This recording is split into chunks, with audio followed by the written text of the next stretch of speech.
నేను ఎరిగిన ఒక సంఘటన. ఆయన వెళ్ళే సంఘంలో ఒక సంఘ పెద్దని పిలిచి, అన్న నా కూతురు నా మాట వింటలేదు, 4 బుద్ధి మాటలు చెప్పన్నా అని ఆయన్ని పిలిచాడు. ఆ పెద్ద మనిషి వచ్చి అందరినీ బయటకు పంపించి అన్నాడంట, అని ప్రేమించావుగా? ప్రేమించాను అంకుల్. నేను చెప్తున్న విను, ఈ సంగతి నేను చెప్పినట్టుగా మీ నాన్న వాళ్ళకి చెప్పొద్దు. ఏంటి అంకుల్ చెప్పండి? నువ్వు వాడినే చేసుకో.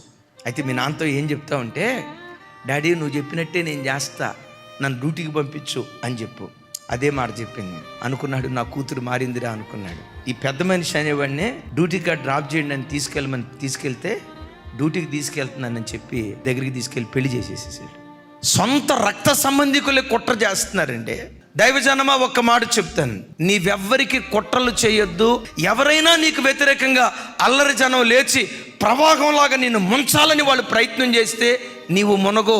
నిన్ను ముంచాలని ప్రయత్నం చేసిన వాడు మునిగిపోతాడంతే.